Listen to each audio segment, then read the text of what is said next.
And we're back here on the Ain't Done Yet podcast with our very special guest, a very, very special guest. Mr. Kane Churko is here. What's up, Kane? What's going on, guys? Good to see you. How you doing, man? Kane. Good. Thanks for having me. Good to be here on your new podcast. Thank you for being here. We appreciate that, man. We're blessed to have you. So for those of you who don't know who Kane Churko is, he's pretty much like the Wizard of Oz. Okay, so he sits in the background and he makes bands like my brother and I sound way cooler than we actually fucking are. You've told me so many times too, Adrian, like how important it is to have a producer. Because I remember there's a few times with some producers, and we won't name who the fuck they are, but with some producers, it's like, what the fuck do you need a producer for, man? You're like, JB, dude, you do not understand, man. You do not understand what the producer does. And I mean, in Kane's effect, definitely changes the vibe of any demo I've ever seen you guys do. Oh, yeah. So a real producer actually sits with his artists, right? And goes, hey, man, what are you trying to get out of your soul? There's other producers out there who we've sat with and wasted tens of thousands of hundreds of dollars, hundreds of tens, pesos, tens of thousands of hundreds. Yeah. But a real producer will take an artist and see what they're trying to do, what the people they are, and say, okay, this is what I'm gonna. It's like an NFL coach, you know, like I'm gonna point you in this direction, and this is what I think is the best direction. Is that? I mean, that's a fair assessment? That's what I like to think. I try to do. I definitely know it's not. Not every producer does that or work. They're all different, right? I think for me, I started out as an artist myself, so it's a sacred process just to write a song to begin with. It's important to me when I'm doing it for myself.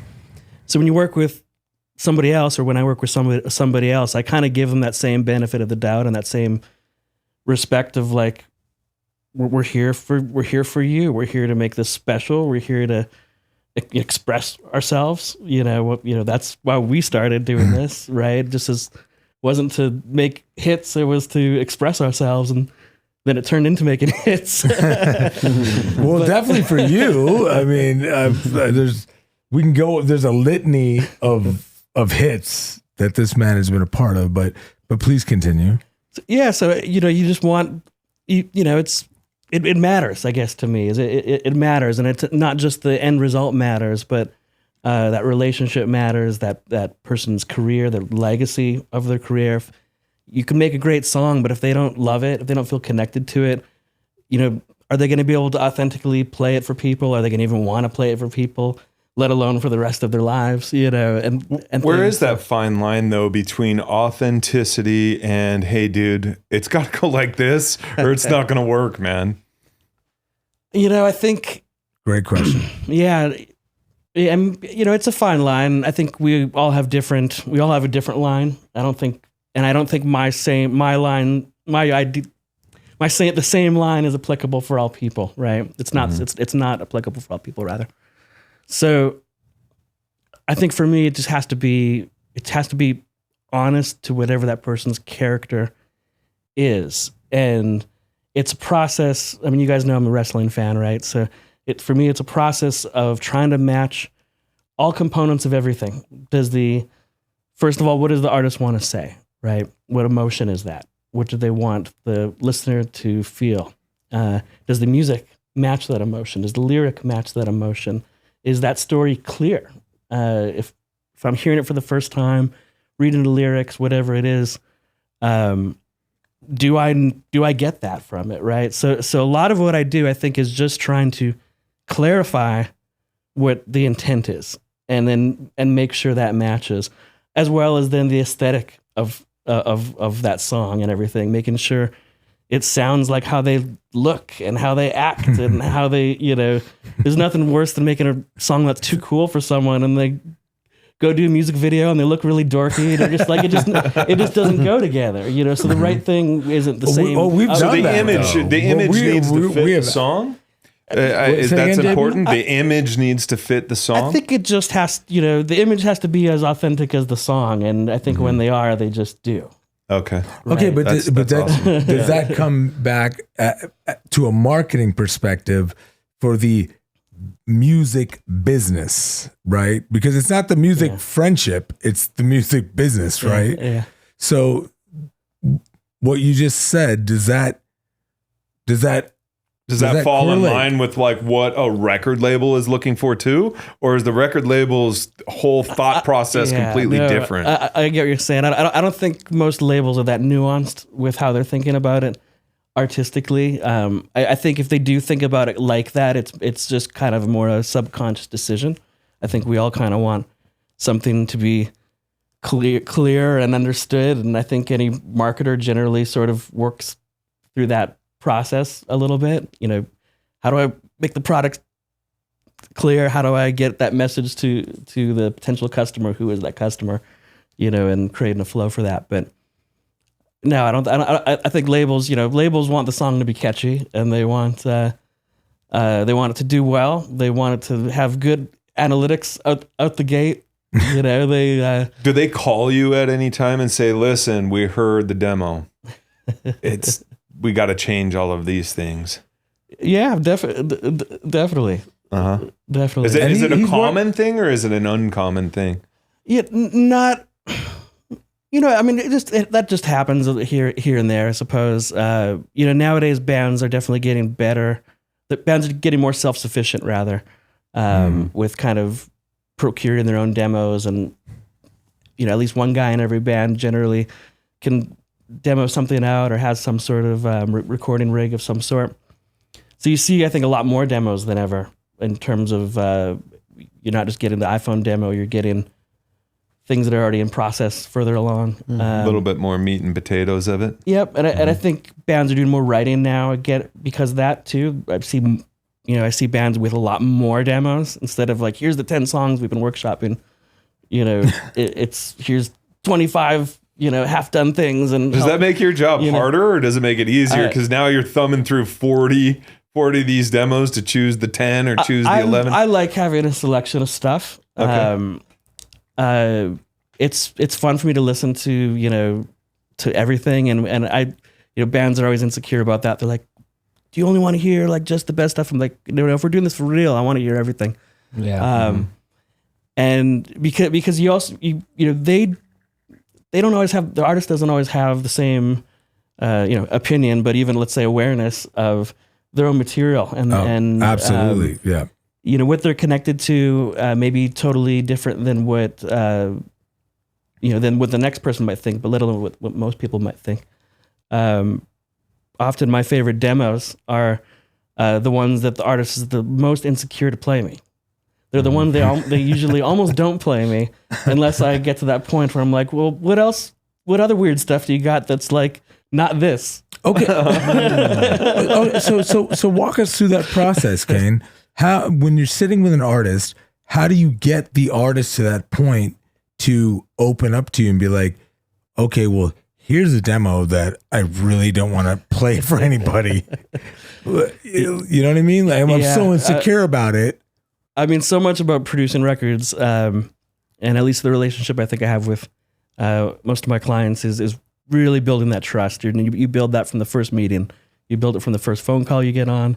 You build it in the follow-up Zoom that you get on. You build it up in the follow-up meeting that you have. Okay, so it's in today's world with all of, you know, the technology. So it's a phone call, it's a Zoom meeting, and then it's finally actually sitting down in the studio? Yeah, I mean usually once we're in the studio, at least for our second time, we're there to do work, right?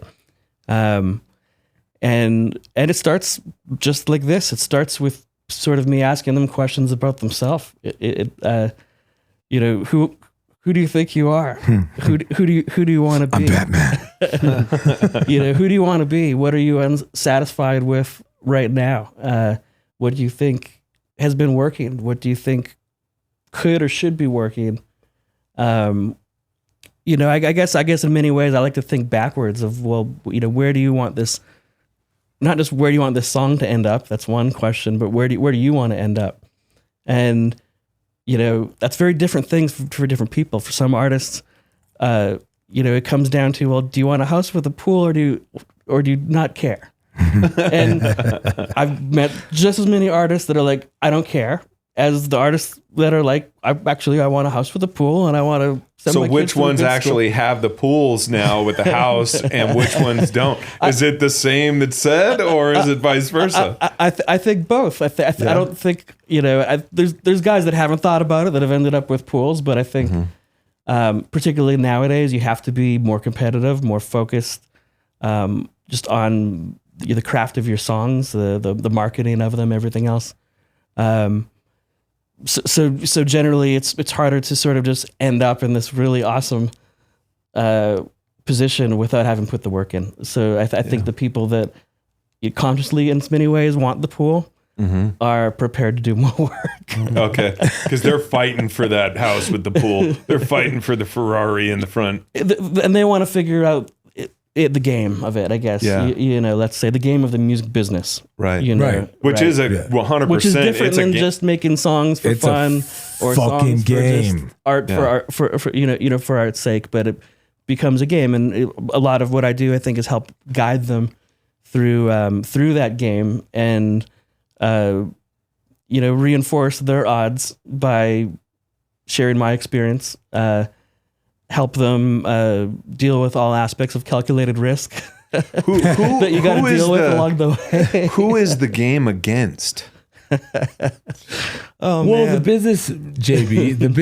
If you do Is that what it is? Is it the business? If you do the history, if you research the history of the actual music industry, it's leverage completely against the artist, without a fucking doubt. I mean, I'll tell you, I think the game is against yourself. Okay, Right? awesome. Because it's up to you what game you want to play, how far you want to go in that game, what character you want to be. And you know, for Lady Gaga, it's a totally different music business than for Jimmy Eat World. Right. And both have success, and both hopefully have a life that they enjoy, and completely different things are required of them to sustain and maintain that. You know, if Jimmy Eat World had to do everything Lady Gaga were doing, they might not even enjoy their lives. So what's the point? Right? Because they're always in front of the spotlight, always being carted around, always have to have security, and they don't have to do that on a day-to-day basis like she does, right? Absolutely. I mean, when it comes down to it, I don't think there's a wrong answer between the house with the pool and the house with the no pool. It's really just a question of awareness. So you can either get the obstacles out of the way better, or put yourself on you know, a path that's more just conducive with your frame of thinking. If we don't have to think about writing a radio single, there's different things you can think about. You throw a whole bunch of stuff out immediately. All of a sudden, just like, oh, I don't have to have this conversation about every little thing, you know, versus if we're trying to, you know, build the odds in our favor piece by piece within that song. Not that it becomes this cold, calculated thing, but there's just certain things that work, and there's just certain things, at least, even if they don't work every single time, maybe they work 70% of the time, and that's a whole lot better than 20% of the time. 50% of the time, it works 60% of the time. But coming back to that awareness that you were just talking about, Kane.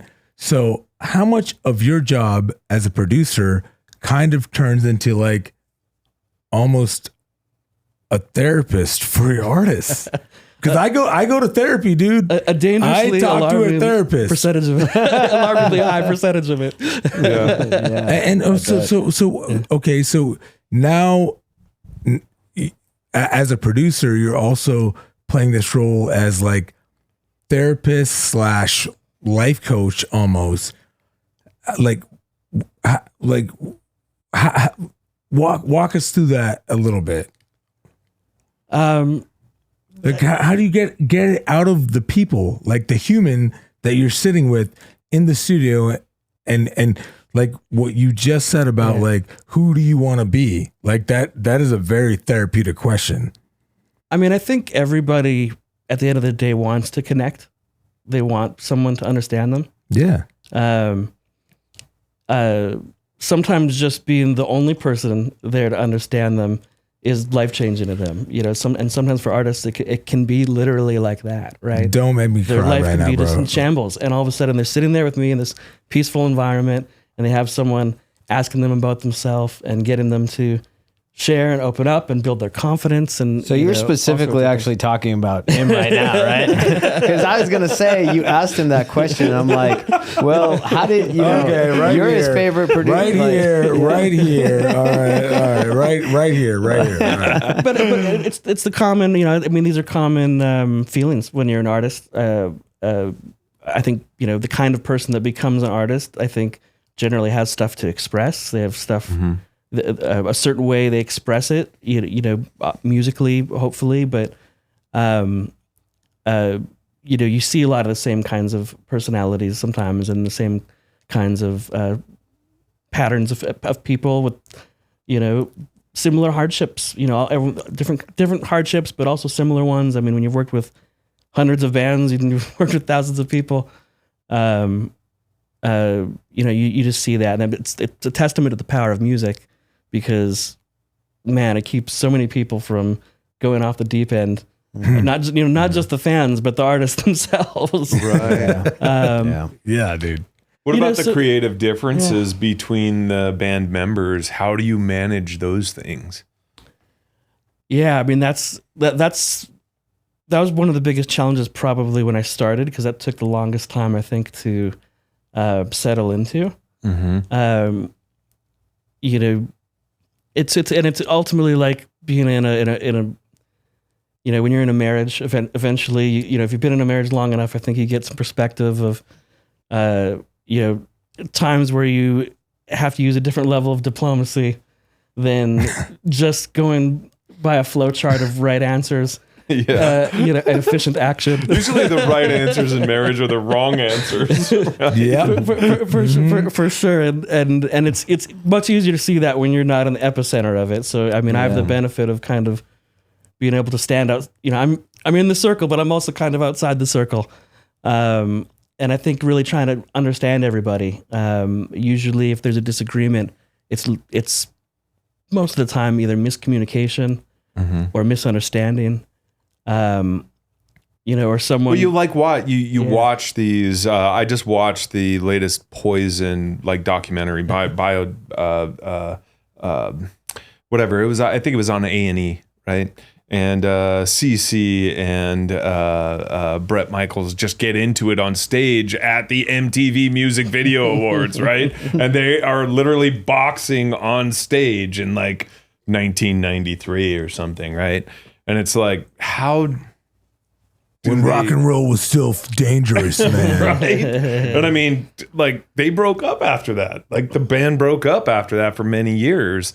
You know, do you see that dynamic happening within bands? I mean, I see it when I was managing bands. I saw it a lot of times, and I was also playing therapist where I'd have one phone call with one band member, another phone call with another band member, and I'm trying to talk to them as an individual, right? Not as a band. I'm talking to this specific person about this, that specific person about that, and trying to reason with them, you know, one way or another, but as individuals, never as a collective.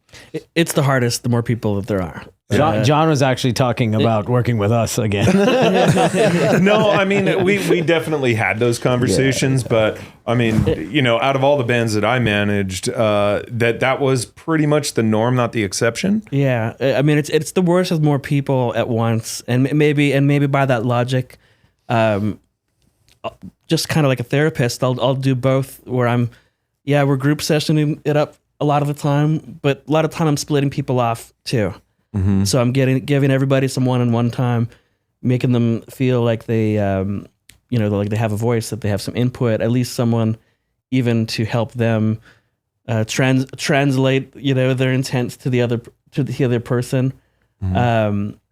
so I definitely do a lot of that. And I think that builds the trust individually, and then eventually, hopefully, builds sort of the collective trust that, all right, we're getting really upset of something on something.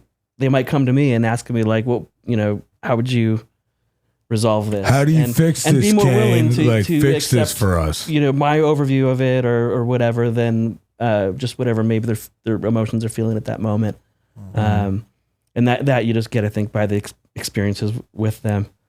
But I prefer, unfortunately, I prefer sessions where there's less people, or at least where it is more one-on-one and people have a definitive lane. It gets really hard when like everyone's contributing to lyrics and everyone's contributing to melodies and everyone's bringing in too many chiefs. Well, you get all of these different aspects of it, and you can't create one thing because there's 5 different things going on. It's hard to reconcile. Right? It's hard for, I think, the individuals to feel then like they have their thing because someone else is always stomping on it in some sort of way, Right. When there's more people and it works well, it's usually, in my experience, when everyone's doing their thing. Lead guitar guy's coming in, he's doing his lead guitar guy thing, and we're not gonna have the bass player come in and say, "Hey, I don't like this, that, the other, other thing, and do it this way." And actually, can I play the end part? And you lose too many cooks in the kitchen. You right? lose passion, you lose momentum. Aside from fighting, it can just take the energy out of a room. Yeah. It's half of what I do is try to keep the energy, keep the momentum. We run into a brick wall. Let's pivot so fast we are not paying attention to the pain of running into that wall, and put our energy somewhere where we have momentum. Right. Yeah.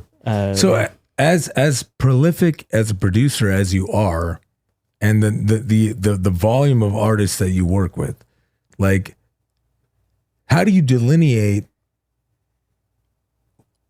for you personally? All right, now let we get a little selfish, a little egocentric here. How do you delineate for yourself, like, this is a project that I'm really passionate about, as opposed to like, okay, this is just a paying client?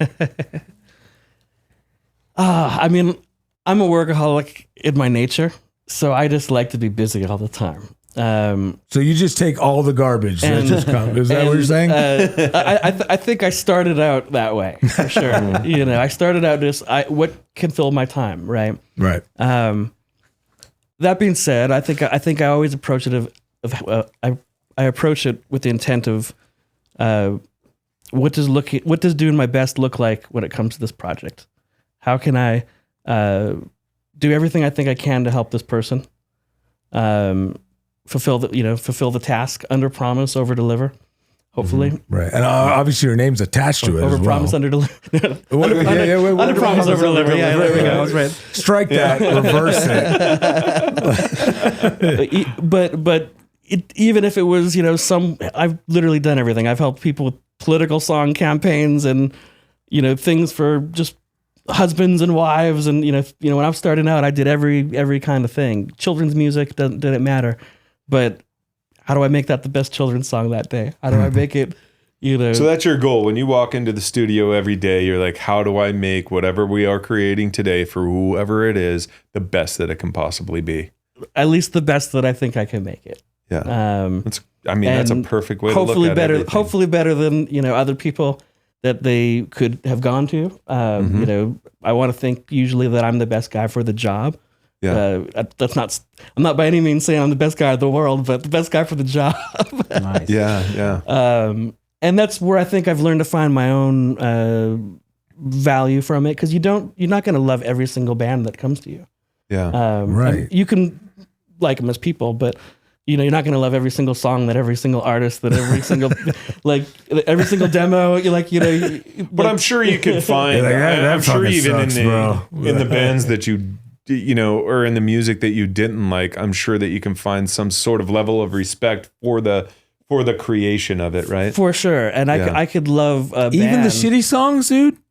I like the projects I ultimately enjoy. I think are sort of ones that that become, it started as this and it became this. It became that much better. And came in as coal, went out as a diamond. I like that process, that feeling. Maybe that's just Right. where right. I get off on that. Yeah. So it's definitely not always my favorite artist coming in is my favorite result that I do.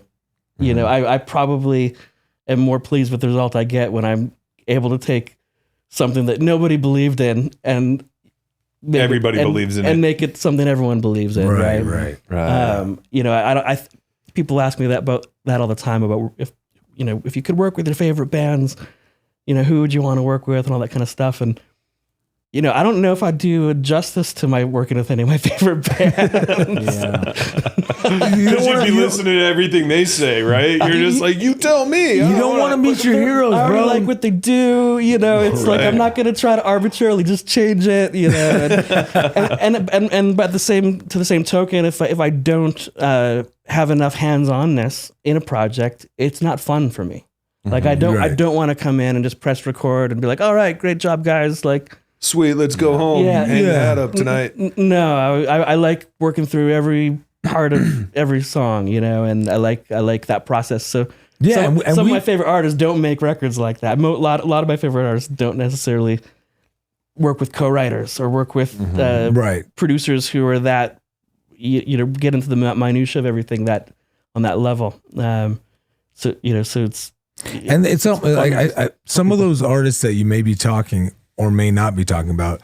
I feel like the ego could be set aside and let the producer, like, again, be the coach, you know, like direct the song. Like, this is the idea, and it could become this if you let somebody else who's not so married to the idea to have input. For sure. Like the most developed demos coming in that sound the best and are the most complete, by the time we've done a whole record, it's usually not those songs that end up turn out the best on the scope of the record. It's the one.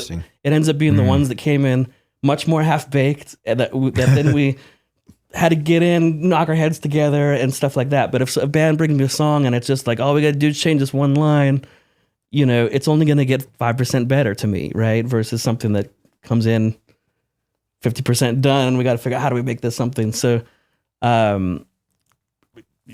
you know, maybe I put more of myself into sometimes things like that. You know, I think you had mentioned something about that, Adrian. I think it was on Peace at All Costs, a song called "The Other Side of Truth," and I think you brought the idea to Kane, right? And then he made it what it was, right? Yeah, and that's why it's one of your favorite songs, right? That song's probably, if I had to pick a song off of that album, Other Side of Truth is probably one of my top two, right? Mm-hmm. And I remember sitting at the Hideout with Kane, and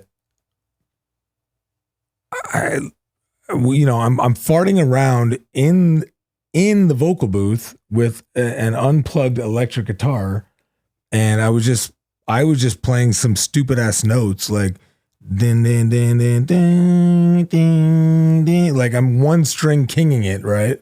Like, and then we came up with this amazing fucking song, and to this day, I wish that we had shot a video riding around with our cousin on the beach somewhere, because the chorus line is, "Don't you want to ride with me?" I wanted to do like this fucking like 90s fucking Sugar Ray. What's the song? What's the song about? It was literally about like just being true to your fucking self. Like, that's what the song was about. It was just being true to ourselves, right? Is that the way you felt about it too, Kane? Man, it's been so many years since we brought the song up. So you jogged my memory as we speak here. Right. Yeah, I guess that's what the song would have been about. Yeah. I don't even know if we were thinking about it that. Yeah. I was calculatedly. I think it just. I don't.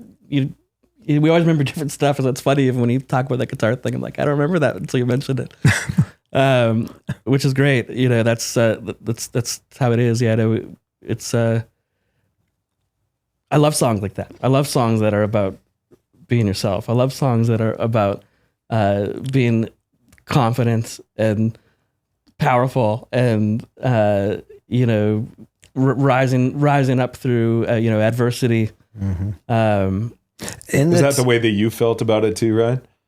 Yeah, I mean that was always the intention that we had for most of our. It was either a breakup song or a rise above it song, and like I had to ask in the 11 years since that song came up. How many songs do you think you've produced in 11 years span? In a 10-year span, 11-year span? I mean, hundreds. 100 million. That have been released. Alex, can you pull up some of Kane's songs here that he's done in the past? Yeah, that's awesome. I know, just as like a writer, I have like 400 to 500 registered songs. That's so cool.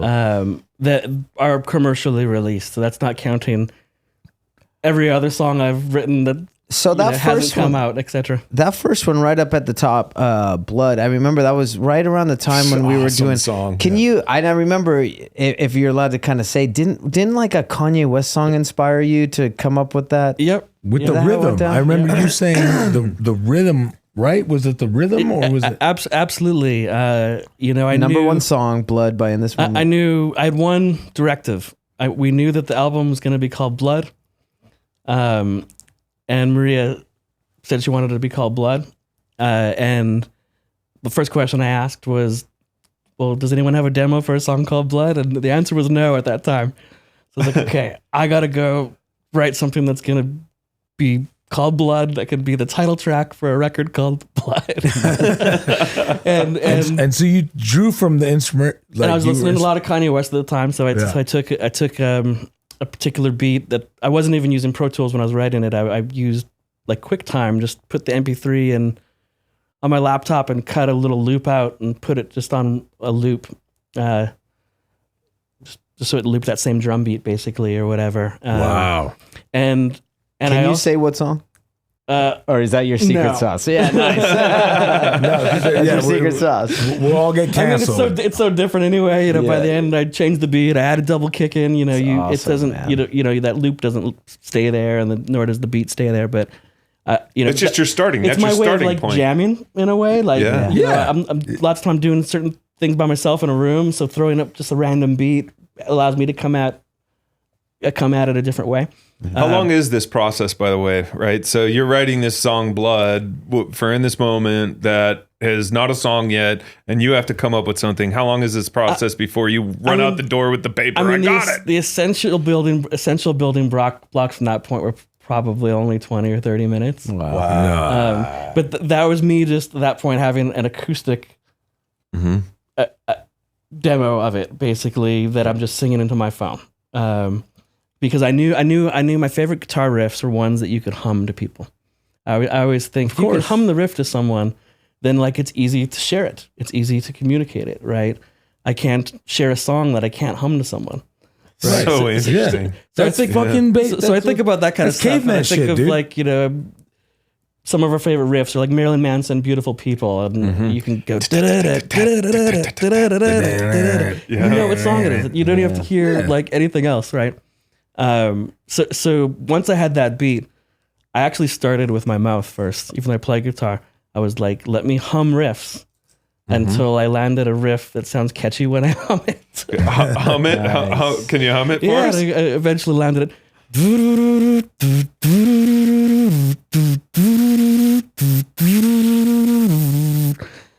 So I just hum that riff against the beat, scratched up, blah blah blah blah blah blah blah blah. Oh my gosh! Wow. And that became the beginning of that. I later took that into the studio, demoed it out, proper to play it for my dad. He loved it.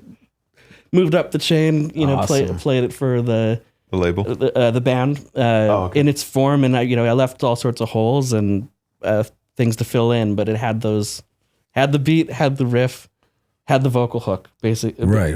Basically, It had the meat of it. and then they liked it enough to help finish it out, and finish writing the rest of it and do it for real. So you were on that album. No. Oh no, you were on the next one. The album before, prior. That's right. It was Start Across Wasteland. But okay, so beyond being a producer, all right, and even I should say before being a producer, your instrument of what is your instrument of choice? Like what did you? I think guitar is the first instrument Guitar, that okay, I picked okay. up that I took to in a way where I'm like, Okay. How old? oh, How I old? can make songs with this. I probably didn't start playing guitar till I was like 12 or something. 12. Maybe. Could you take us kind of back? Like, what got you into wanting to play music? That's quite late because I grew up around a musical family, and my dad was always a musician, always in bands, and he grew up in family bands, playing music with my grandparents. What was your family's band? It was called Churko. Okay. The band was called Churko? Yeah. And this is in Canada then? Yep. Okay, so who's in the band? Who's in the Churko band? In Circle, what year? For sure. I mean, they were touring in the 70s, 80s. Okay, so it's your dad. Well, back in the day, I mean, I was a kid. I was too young then. So, let's see. I guess it would have been 80s because my dad was never had me till 86. So it was my grandpa on guitar, my grandma on bass, my uncle Corey on guitar, who's played for Shania Twain for 25 plus years, and Kelly Clarkson and Pink and stuff. Holy shit! My aunt on keyboards, my dad on drums. That is awesome. Wow, that was the original touring. They went all over Canada. They were homeschooled. They lived with the Partridge Family. I was gonna say it was like the fucking Partridge Family, man. Yeah, for sure. And that evolved into my uncle and my dad wanting to start their own band once it wasn't cool to be in a band with your parents anymore. And how old were they at the time? I guess early 20s, late teens, and stuff. I mean, when I was maybe like 4 or 5 was probably when they wanted to start a real rock band, let's say. Right. I'm this old learning this about your family now. Yeah. Well, later on, if you look up on YouTube, right before the pandemic, like January 2020 or something, we did a 30th anniversary reunion show. As like a fundraiser. So, Sure. if you look up, Pull it up, Alex. White Wedding Churko. Okay. White Wedding Churko band. You could see me singing White Wedding with the family band, and Cool. my grandma is 78 or something, And she's 77. playing bass? She's still in 3 bands and plays gigs every weekend. And you said she plays bass. That's awesome. Now does we she know who use the a real pick, rock or star does is, she, huh? like, She's fingers. She's she can do both, but she at can, 70 years Yeah. old. All right, wait, here we go. There it is. Churko White at Wedding. that. Is this it? There you go. Yeah. Oh my gosh. You might have to move it 20, 30 seconds in. I don't know if we start it right off the top. Yeah. Got to introduce everybody. But Oh my God. yeah, it's my grandma in the red and my grandpa there in the middle and my uncle Corey on the far left. cool. My dad on drums, my other uncle playing keys, my aunt singing with her daughter, my cousin Wow, man. Alethea. That's so cool. That is so cool, man. So Alex, thank you for that. But Kane, okay, so let's, because obviously, my brother and I are in a band, Family. and it's family, and we have a business together. Can you talk to us a little bit about how this family, your familial bloodline, like how did it get you to doing what you're doing now? I mean, music, I think, was just always there for me. It was such a normal thing, as normal as like Drinking water. Yeah, it really was to where like everybody I knew wrote songs, and I was on the road with them. I was on the in the tour van and staying at the hotels and sitting beside my dad's drum kit and, man. in bars while he's playing gigs and stuff, right? So I was just totally immersed in it from a young age, and I always thought everybody wrote songs. It wasn't until I was practically a teenager where I'm like, oh, everybody doesn't write songs? Like Everybody doesn't travel. my dad writes songs, my grandma writes songs, my grandpa writes songs, your uncle writes songs. Like, we, you know. Like, wait a minute. That is so great. Oh my God. And I always wrote songs. Even before I got into playing guitar, as soon as I could put words on a page, I would like to write stuff. And it's funny when I think about it, like it's weird thinking about when you're being 5 or 6 years old and just like writing your own repetitive rhymes. Like I was writing courses, just naturally in a certain way, writing courses. Right. That's 6. No, just because it just felt good. It just felt right. It Just like poetry, right? Yeah, like, you're writing poetry, but then you're also realizing, but I like the poetry to like be catchy and memorable. So what part of it do I repeat? And let's, you know, and it's before you're supposed to do it, you need to do it, know how to do it, know why. You know, but by the time I was maybe 9 or 10 or something, I'd take to cassette decks, and I would like put like an instrumental cassette on one side, and then I would like sing into the other one. Had a microphone on the other one, so I could sing into that one, and like write new songs on top of the instrumentals. Existing. Cool. You know, back in that day, they'd do that. They'd put like I remember there's like Michael Jackson. Black or White or something, and I think the backside was the instrumental of it. I like put that in, and then like write a different song on top of, you know, song to that. Black or White. Sometimes you know it'd have pieces of theirs. Sometimes I just change things just because it felt right, which is just it's weird. I mean, so like in that regard, I think for music, I figured out at least by this point in my life that I just like the riddle of it. I like the problem solving that goes on doing it. And it just, it's almost like your Rubik's Cube then. It is. It just excites my brain in a way. And I just, once I get started, I have to keep doing the cube till it's right, you know, and I like that. And just that process of, you know, recording something, making something, being able to then interact with it and hear it back and share it with people and stuff like that. It's, I don't know why, but that still excites me. Mm-hmm. So basically you love your work. Like you still love your work. Yes. Yeah, more than ever, I would say, actually. Really?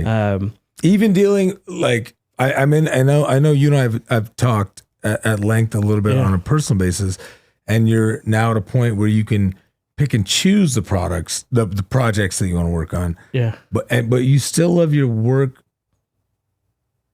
I suppose that would lend itself to you loving your work even more now because you can pick and choose what you want to work on. For sure. Is that what it is? I would say there was absolutely periods, you know, scattered across all the years where you get burnt out or where you're annoyed just at the business, at the, you know, how things go down or how, you know, how something transpires. You know, there's a lot of unscrupulous, not good people in the business that you come in contact with. That's inevitably sort of. We're gonna which we will get into here in a few minutes. Yeah, you know, you got to kind of build yourself up to deal with that and get through it and overcome it and challenge it and you know. What about the business aspect of it? Like to give you an example. You know, my brother-in-law is a corporate attorney, and he went to school for a long time to become an attorney.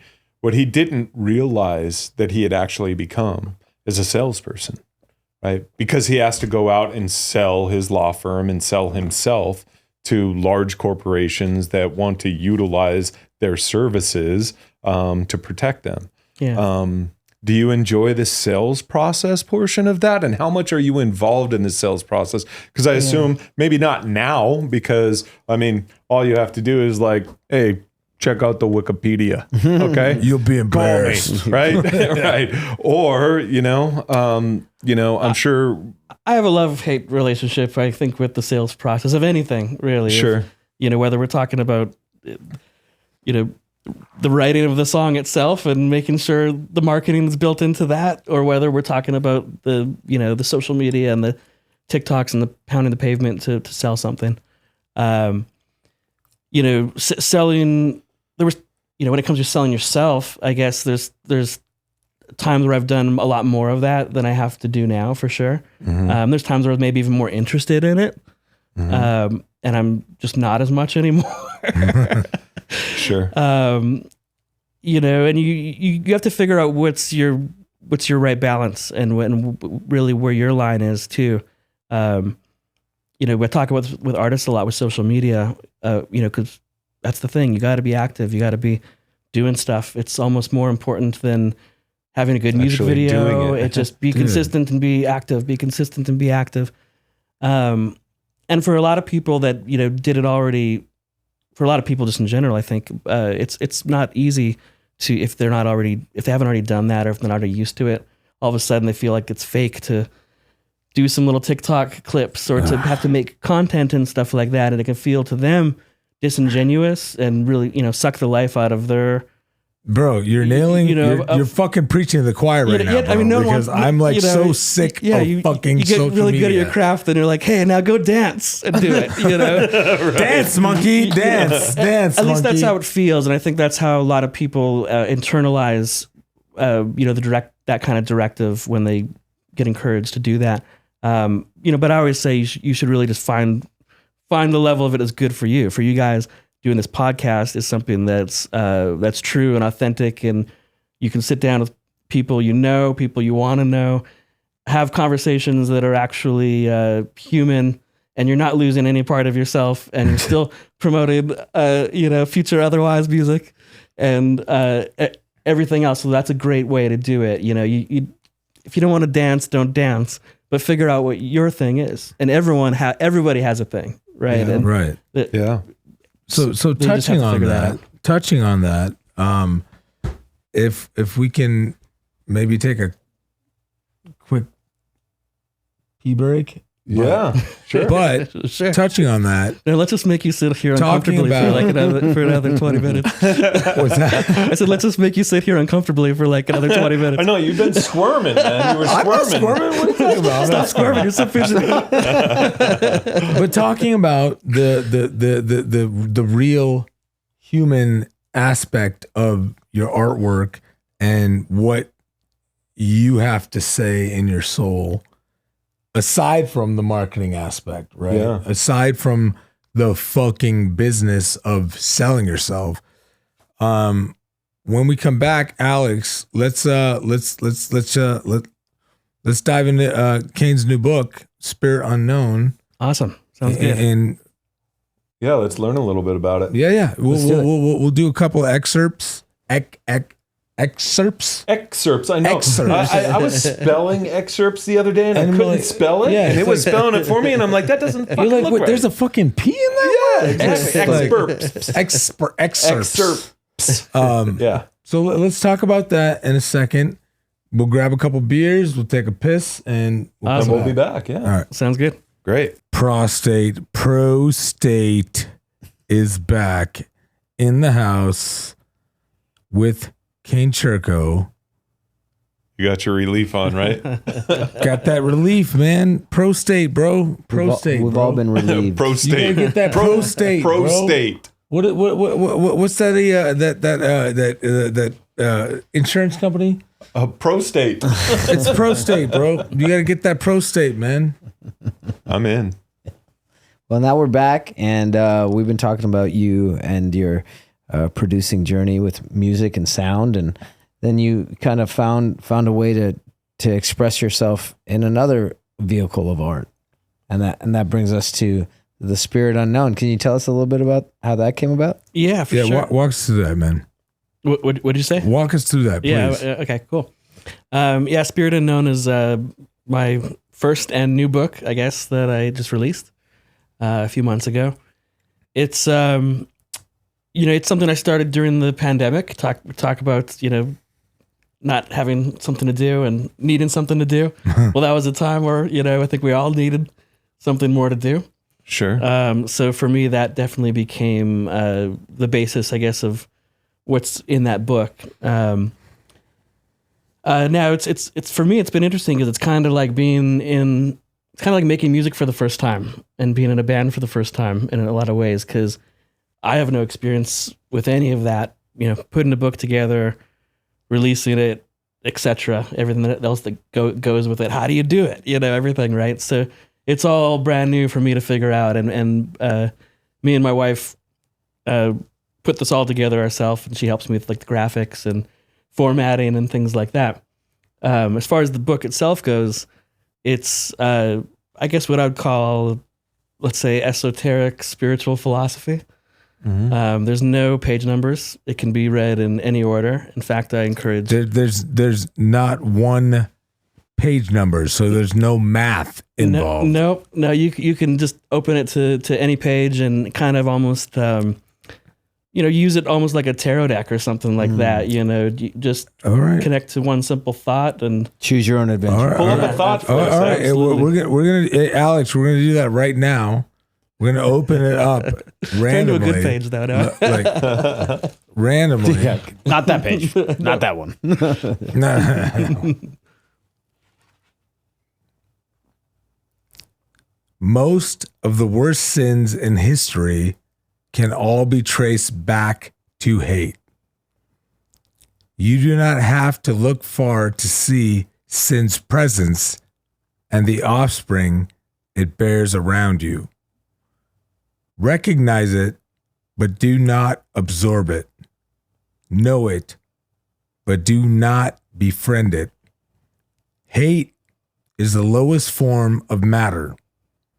It is the cheapest currency you can possess. Hate may feel like power in the moment. It may feel like advantage. It may feel like an upper hand, but it is only division. Love that. Awesome. Pretty awesome. Talk to us a little bit about it. What were you thinking when? Yeah, well, that's the thing about this book is, I pretty much wrote, I would say at least 80% of it during meditation sessions. Okay. So I kind of developed a process for myself that kind of, I guess, combines sort of automatic writing, a version of automatic writing.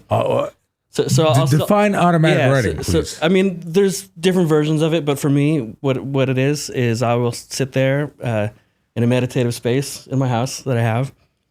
I got my candles and I got my incense and the lights are Do you down have your pool too? I was gonna say, does your house have a pool? Your infinity pool? Yeah, okay. You got your infinity pool going, bro. No, and I'll sit there and for lots of this, I actually wrote it by hand at first, and I just had a little journal, and I'd sit there just in meditation until I felt compelled to write something down, if at all, and then I'd write for as long as I felt compelled to write something down until it didn't feel like I needed to write anything else down. So sometimes I'd just write one simple thought, one little passing idea or phrase. Sometimes I wrote 20 pages at once. And it's really interesting to me because, I can look at it now and look at it after the fact, open to a page and be like, I don't even remember that. Like none of it was calculated or, thought about ahead of time. I didn't plan to write a book. It just was a collection of those experiences, that culminated, to the point where I was like, I think this could be collected as that. And I'll know when I'm done. And then one day I was just done. So the book finishes and there's not a last page because there never was a first page, right? Sure. But you're just like kind of like Forrest Gump, right? He's like, I think I'm done running. I mean, it's in the order that I did it in. I didn't reorganize it. I didn't really, beyond transcribing it and spell checking it and stuff, I didn't really edit it. Mm-hmm. There's only a handful of things that I say took out of it, but for the most part, it's just that pure timeline of, being alone with one's thoughts and just putting it down for the sake of. Kane, I used to do this. I used to do this exact process. I used to do it. So we're going to go back through it right now. Like I used to fucking do this, man. And that's what made us a band, right? And my brother and I had this platform to our hearts, our souls, our what you said earlier about the human aspect of it, right? Yeah. So I think when we start out doing anything, any kind of art, we naturally do a lot of that because we don't have all the rules. We don't have all the we're not thinking about all the mechanics and how to sell it later and how to how much money am I gonna make, man? When you're making your first songs, you're just trying to connect to what you're Yourself. feeling, what you're receiving, your own subconscious. You don't, I remember lots of my first songs. I'm sure it's the same for you. You'd write it down and then be like, but I wasn't trying to write the story, but I wrote the story, and the story's true, and it is part of a piece of my life, even if I wasn't thinking chronologically at that time while trying to write that story, right? So I think when you're speaking from the heart, and when you're just in a place where you're in touch with your own self, your own consciousness, your own awareness, that just happens, whatever it is that you're doing. Mm-hmm. Okay, so we're going to flip it open again randomly, which is what I do this with my kids. Okay. Like in a lot of books, we just flip books open. I'm like, okay, read it, right? JB, you're a dad. Oh yeah. Yeah. So we're going to flip it open to another page.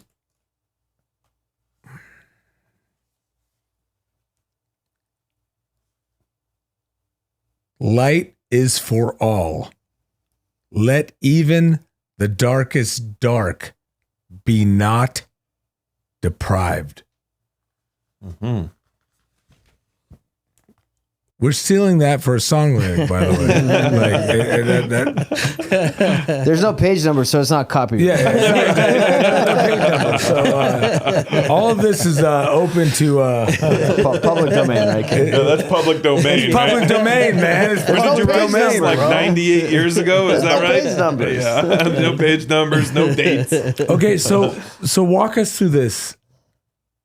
Light is for all. Let even the darkest dark be not deprived. Almost sounds like a Bible verse. Yeah, and it's some things definitely do. Even though I don't prescribe to a particular one faith or anything, I'm more of a spiritual person in general at this point in my life. Mm-hmm. I was actually reading the other day, stupidly for the first time because it's so awesome. The Tao Te Ching. Tao Te Ching, yeah. Tao Te Ching. Yeah. And it's so good. And I was reading it and I'm like, this is kind of like how this layout is, where it's just like Blurbs. just these blurbs and stuff like that. I'm like, I should have read this years ago because I loved it. I loved it so much. Some things can seem so simple. To me, that when you read that to me right now, I'm like, that just sounds like stupidly simple. Like I can't even tell you what I was thinking when I wrote it because I don't remember writing it.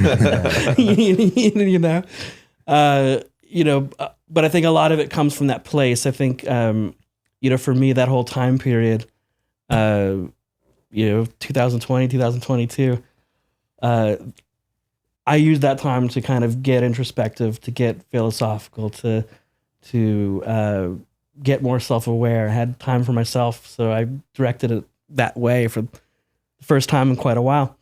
So I think that book does kind of like sum up a lot of things that are at my core, but also things that came into realization during that time period. We had a lot of horrible things going on in the world, a lot of division, a lot of fighting, a lot of hate, a lot of darkness. And for me, I guess I don't think you meet hate with more hate, kind of no matter what, you should always want to try to connect, to communicate, to lift up, so I think, if we talk about, you can't turn your back on that either. You have to confront it with, hopefully your own light or whatever. Where can they find this book? How do they buy it? For sure. I mean, it's in a lot of the traditional places. Oh, so now we're back to marketing? How do they buy it? That's right. The place I suggest to buy it is from my wife's website, actually. Okay. Which is sageandmagic.com. Sage and Magic. Sageandmagic.com. Yep. Okay. Yep. You Spelled said out. Sage and Magic? Yep. .com. Okay. Yep. She That's has great. like a online metaphysical boutique store that has crystals, tarot decks, all that kind of stuff. She got There we got go. some, Yep. There we go. Kane, she got some shit that'll heal me, bro. Oh, she probably does. For the modern mystics. And I mean, you can go to spiritunknown.com and ultimately get there too, but that's where I suggest people get it from if they want an autographed copy, because I sell that version you have there with the black pages. That's only available on her site. If you go to Amazon, Well, this one's mine. I'm keeping this one. If you go to Amazon, you can This still one- get it, and it might even be a little bit one's cheaper. mine. But it doesn't look as cool. It has the white pages. No, this looks super cool. I'm keeping this.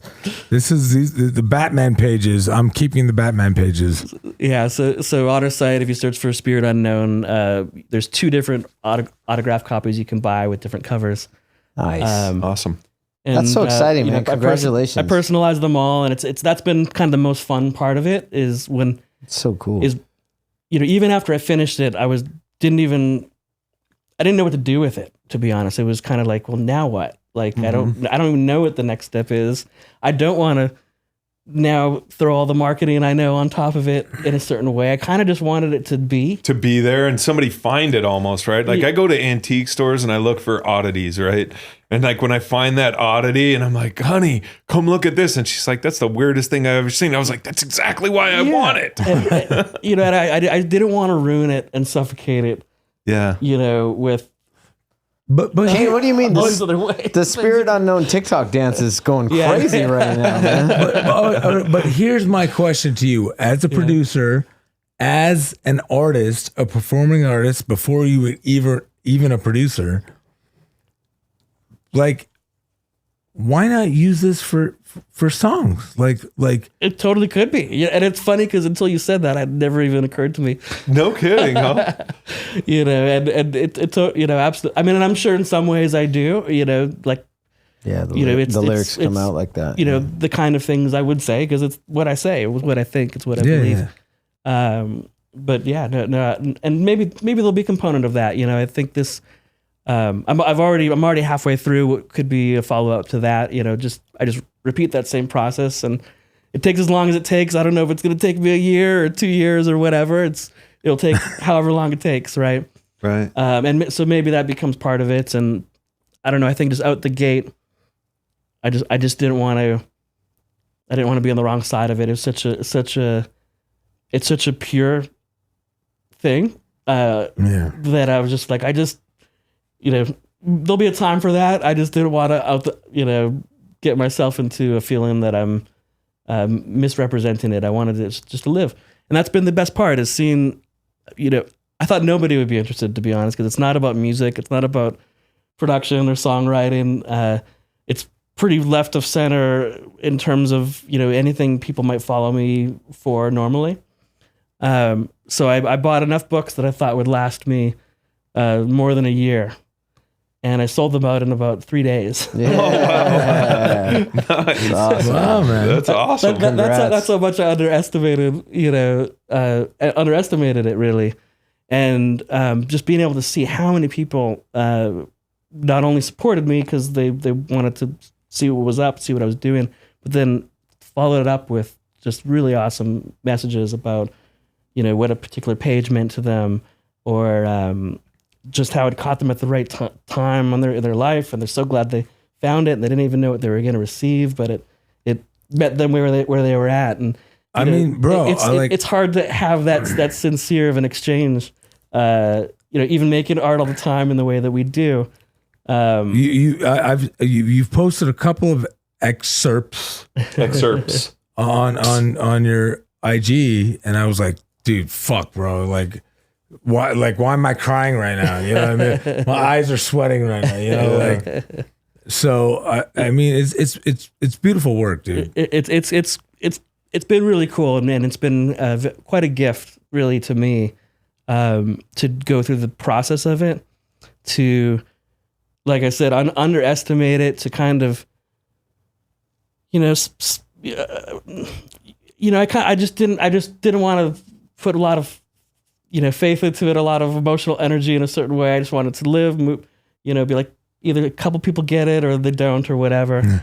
Did it make take you a life of its own on, to see other, I've met new people because of it. I've met potential future collaborators and other things, maybe even other books because of it. Almost any apprehension that I had for so long, like it took me almost 2 years to put it out from the time I had it done. 2 years, right? Holy shit! Just because I was like, I You don't were know what to afraid of do, it? and I'm busy all the time, and how do I? Okay, that's a great question, JB. Were you afraid of it? Is that? Yeah. I would say certain, at least, a big part of that was that uncertain, which I guess is fear. Yeah. Like you're literally putting your dick That's in what a book. bands, all right? that's what It is bands a run very into all the time, right? personal, personal thing. The rejection of it.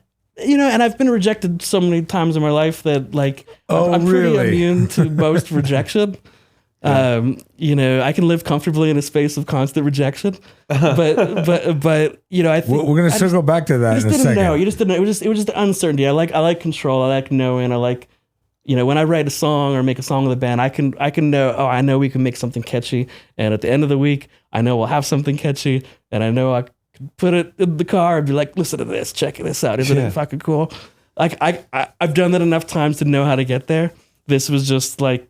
It's kind of like opening up your journal to someone and being like, Yeah. and Well, be I think like, that's kind of what how do you we think felt about it? That's really how we felt, and we talked about this podcast for years. And we got to the point where it's like, well, we don't care if it's successful, not successful. You just got to do it. We're like having fun doing it. So it doesn't matter what it turns out to be. Yeah. We're having a great time doing it. I mean, we're learning so much about you and each other, and each other at the same time too, Within those that 24 hours of putting it out, I was like, it was so stupid to be apprehensive, to hold it, to judge it. It made me immediately realize all the other things that I do that with, and it solved that for me in a second.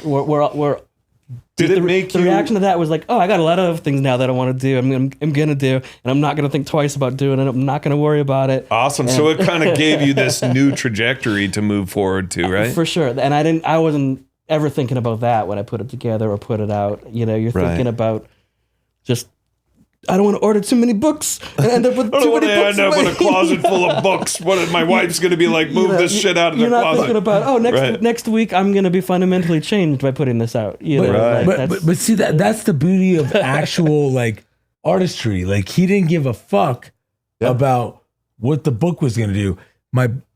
Wait, you just said something that kind of puts me into a context, because I know that you've been working on something, and you've been working on something, specifically working with Kane on something that has to do with not giving a fuck. Right. Can you guys talk to me? The three of you guys talk to me now about this little thing that you guys have going on that's all about not giving a fuck about things, because I think that is where this book just led you. I mean, it's really funny to be able to pivot, back and forth between, spiritual philosophy and not giving a fuck, but they go hand in hand. They do. They really do. Stoicism, baby. Yeah. They go hand in hand, however you want to term them. But I'll talk about it a little bit first, and you can tell more because I know you got a good story too. But So touching on that, JB, Kane put this out, right, and didn't give a fuck how much it sold, or there was no monetary end game for you in this, right? Yeah. You just literally put your heart and soul on pages, right? And my brother and I have been trying to do that for fucking years on end. Well, you have I many think you times. do. You do that. But I think you do that. You put your heart on paper all the time.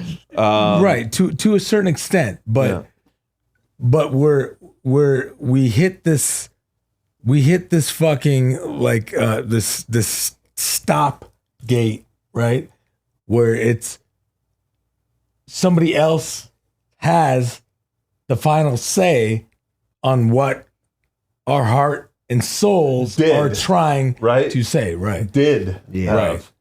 And so now we are free of the golden handcuffs. Yep. Right.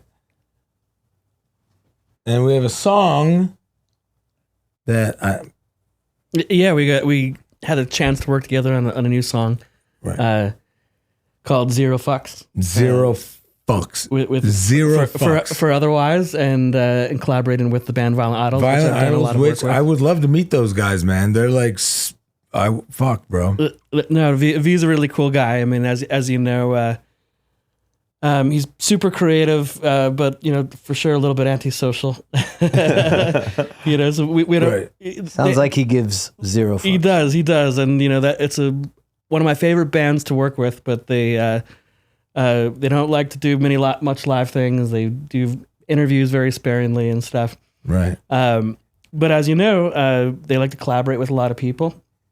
And and they had a song with Chad Gray, the cover of Loser by Beck, which I produced for them, and I did one called Fuck You, featuring Aaron Nordstrom with Gemini Aaron Syndrome. from right, yeah. That song fucking they have a song killed, by the way. Andy James, the guitar player from Five Finger Death Punch. Awesome. The current guitar player, and I didn't know Violent Idols did all that. I know about. Wow.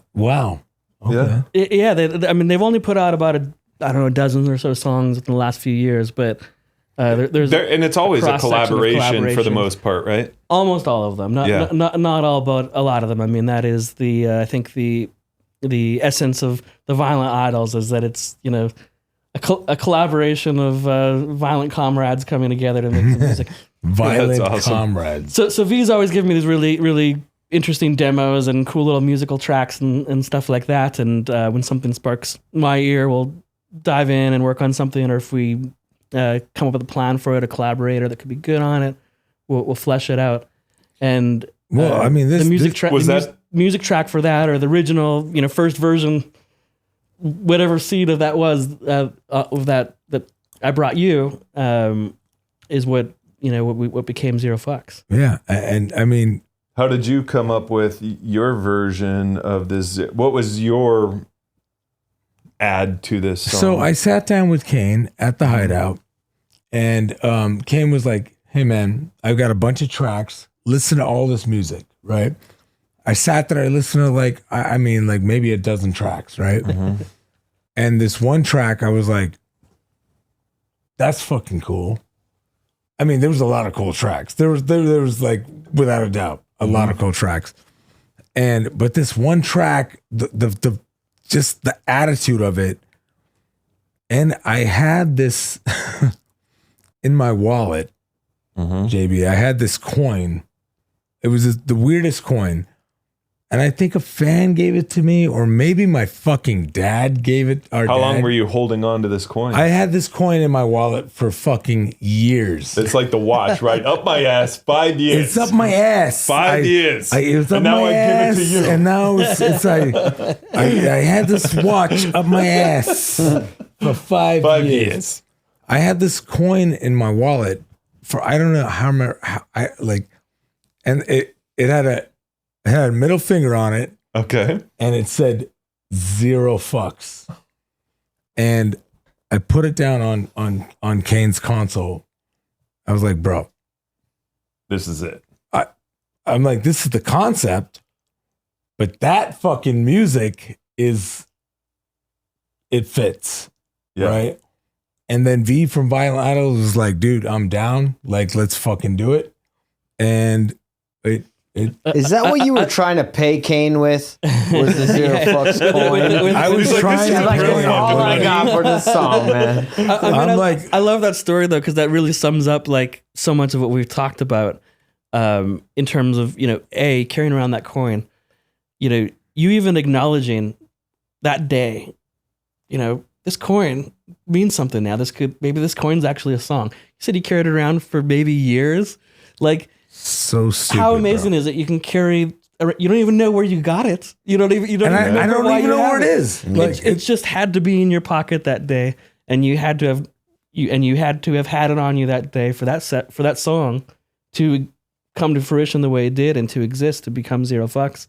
I mean, that's a testament to being present and being plugged into, your own stream of consciousness and your own subconscious. But then the fact we were able to then like take that idea and then graft it onto the music, and it matched, Zero Fucks matched how the song sounded. That's what we talked about earlier too, so and it was so easy, man. We did it in a day, right? An afternoon. It was so easy, like working with you and V. It was so easy, man. It just came. It's one of those things that just happened easy. You don't have to think about it. Those are the best days. Those are the best days. Right. I mean, it's nice to put a lot of work into something, but it's also nice when you're just going on the ride and. Okay. And you don't care where it takes you, right? And it just takes you there. And it's right. just, All right. Let me pose you this, Kane. So those are the best days where the song just falls out of you, right? But on the flip side of that coin, that Zero Fucks coin, right? The songs that you spend months on working and then finally come together are just as rewarding, correct? Well, you know what? Before we get too deep into that, and we want to hear the answers to that for sure, Kane, but is it okay if we go ahead and play this song so that the audience can hear what it sounds like? We'll take a break. We'll let you guys listen to it, and then we'll jump right back in. Sounds good. Sounds great to me. Awesome. Let's do it.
So right. just getting back into it here. So there's Zero Fucks, and Boom. I mean, Yeah.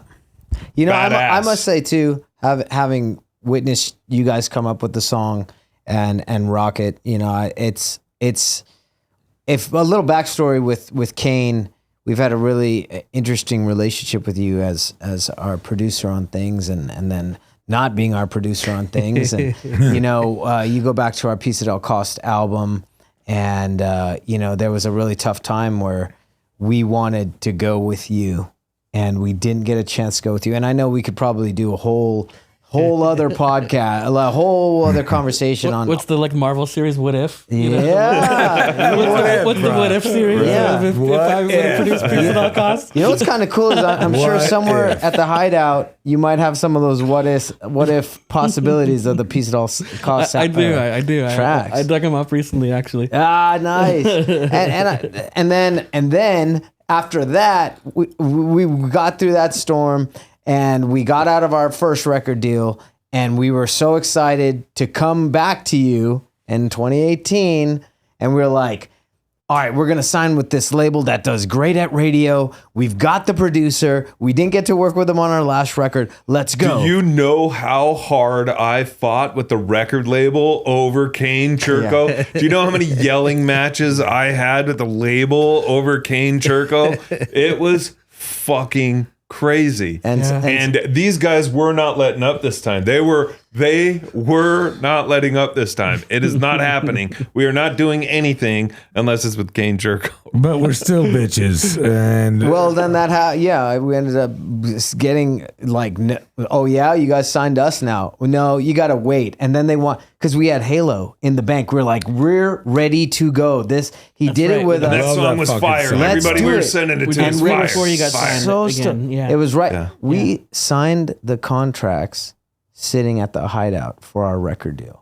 Because we were like, we've got everything lined up. Like, it's here, it's in town, let's go. And then we just got thrown into this whole no, we're gonna need you to go do some songwriting sessions in Nashville, and you're gonna go here, you're gonna go there, you're gonna go over and here. We're like, wait, but you're what? gonna have to pay for all of the travel. But I bring that up because, of course we could go into the depths of that. Yeah. But then now to get to this point here with a song like Zero Fucks, and it's just like being independent, and you sitting here with us with your talents, and having this song in our repertoire now. I didn't even play guitar in it. I have zero fucks about it. And you That give shit, it zero rocks. fucks about it. Yeah, it does rock. I'm ready to rock it. I mean, it's great because it is such just pure expression of what do we want to do? This is what we want to do today.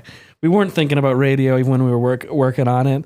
Not obviously one with a title fuck. like Zero Fucks, it's not necessarily set up for that. radio.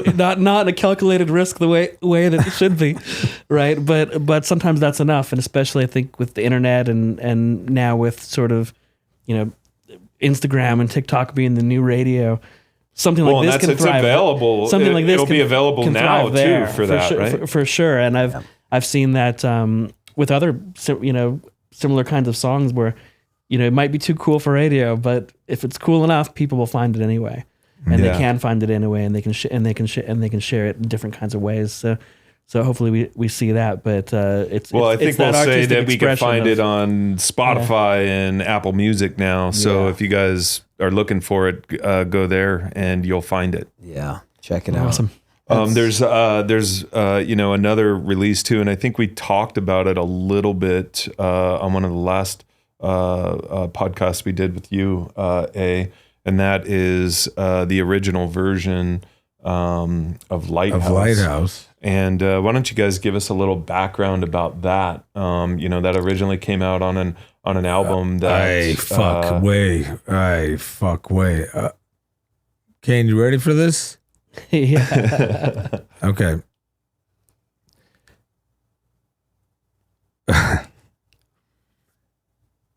I got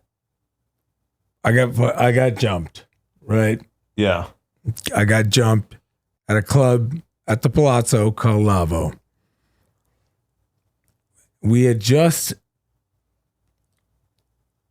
like done this whole fucking, which we talked about. On our very first did. podcast, we went don't have to go back in through all depth that. into it, but Kane's dad did the original version of Lighthouse, and it smashes the version.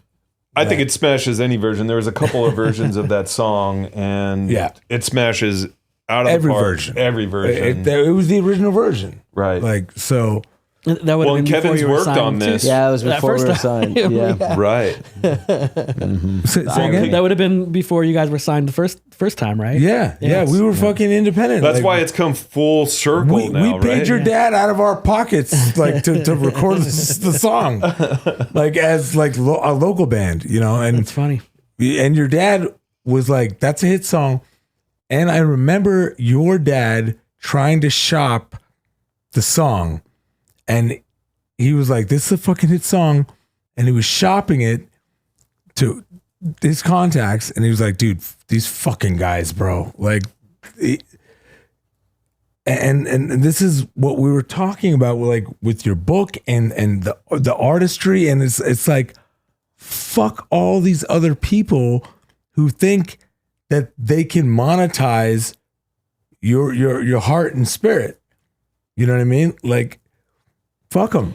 Well, I mean, I think that's the great thing about today, right? Is that you don't really have to so much worry about finding a record label to release your music. You don't have to worry about the marketing engine that's built around them. I mean, it does help. It doesn't hurt, right? I mean, you can have a song and give it to Republic Records, and it could be a hit tomorrow because they just send it to 50 million people a day, right? Yeah. But you don't need to have that anymore. You know, you can get this out and slowly build the masses yourself. You can kind of choose your own adventure and your own jumping off point. Yeah. With it for sure. Yeah. Absolutely. Well, dude, I vividly remember working on Halo with you, okay? And we were still in the deal with Century Media Sony. And Kane says to me, he's like, "Look, man, I've analyzed your numbers. If you were independent, you could actually maybe pay your bills." Well, I mean, I think the one thing, and I know we had those discussions, and I remember the conversation that you had with Kane, and we talked about it, right? Yeah. And you know, the one thing that was so fixated on this band at that time was the fact that you're a radio band. Yeah, it's right. You're a radio band, and you need the money. Right. You need those dollars to go to radio with your songs because you're a radio band. I believe they're a live band, right? I want to go see them because they're great live. Not because I want to just listen to them on the radio. Not to say that I don't think you guys have radio hit, because I think you guys do, and did for that matter. But you guys are a live band, and you know, the more and more that radio goes away, and the more and more that streaming. I mean, your streaming numbers are just as high as your streaming numbers were without the record or with the record label. So, you know, and every time you guys release new music, which you guys have now, and we're going to see how that trajectory changes again, you know, which is great. It goes back to what you were saying about the ride, right? And it's like this piece of coal that turns into a diamond. And it's like, watch what happens when you don't need the engine, you know? So that's what I'm excited to see as this future moves forward. Yeah. Well, yeah, I mean, you know, as we know, you can have a song that seems like it's really big at radio and still not be paying your bills. Right. And, you know, maybe that's fun for someone, or maybe someone that wants to get to a certain level, they have to pass through that somehow, and you know, kind of become indoctrinated that for a certain period of time. But I mean, nowadays you don't. You can make something profitable and scale it down. You can you know, the days of getting 10% of your own art, you know, they don't have to exist anymore, right? Right. And we're seeing the models already change, even the big models change, just because all the models are changing and everything. But what advice would you give to, you know, let's say a new band that's out there? What's the best advice that you could give them, and or an up and coming producer? I mean, you got to look at your strengths within your band. If you're a band that is not good at making any sort of content to go with your stuff, that doesn't know how Right to here, dude. We suck at that. talk about your music. You don't have to be salesman-y with the music, but you should be able to elevator pitch anybody. So you should get better at that. Now, if you can't get better at that, or if you can only find yourself getting so good, you need to find someone that can do that. Mm-hmm. Sometimes that's someone in your band. Sometimes the bass player that isn't writing songs is a great social media guy. Yeah. Utilize that. Yeah. You're right. Lean on It's like Gemini syndrome. Lean on those strengths. Brian is an incredible For sure. graphic designer, right? Absolutely. And Yeah. I mean, he's so love good his at stuff. that in his own right. And he kind of builds the mold around their artwork and stuff and like they that. survive. And I always found and that they survive, I fascinating. think, because of that relationship. If they didn't Yeah. have him doing that, they'd be having to find $1 billion wrong guys first. They would probably have bad merch for certain tours and not do Mm-hmm. Right. that as good of merch. And Right. those are important things. You make way more money selling a T-shirt than you do streaming a song. Yeah. Way more money than selling a T-shirt than selling a song. Right. Yeah. So But you That's know, in essence what it is too. Yeah. I mean, a traveling band Well- never made money off the shows. They made money off the merch. It was a merch Right, store, but a JB, traveling merch store, right? in today's marketplace, like you don't even necessarily have to go on tour to sell that fucking T-shirt. No, you don't. You know what I I'm mean, saying? Like- there's, and even the even crazier thing about it too is, I was just on Shopify last week because I was looking at things for this show and things for you guys. And now Shopify has warehouses across the country. Wow. There's 80 warehouses across the country, and you can store your merch within those places. So now the cost of shipping has gone down extremely, Yeah. right? So, you don't have to travel around to these shows. I mean, I think that's what helps sell. I think that's what helps sell the brand and sell the music is by going to these shows and it depends performing. what you want to do next. Right.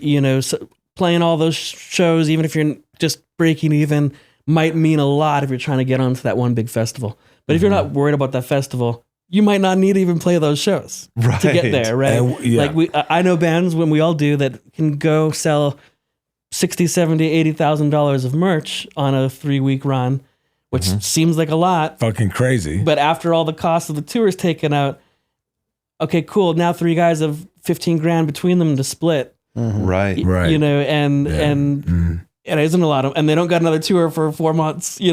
So, Yeah. It's not a lot of money. so to it's not a live lot off. of money. And I've, I have a friend's band who did similar kinds of numbers, and it's like, okay, cool. They grossed 80 grand and then they made like $3,000 each. Right. But like, I'm like, couldn't you guys have just stayed home and made $9,000? Yeah.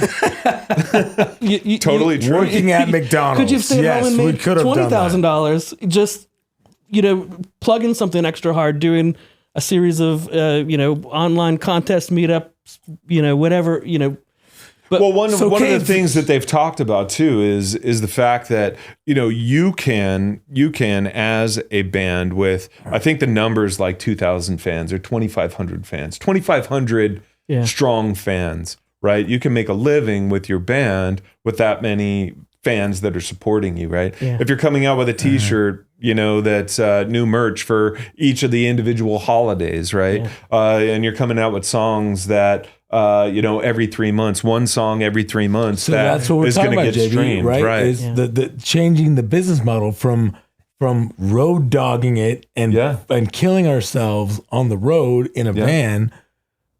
What is the business model now? A good producer It's what you just and putting it's out a what good you song. choose. With, It's what you choose and what you decide you want to do or don't want to do. Don't want to do.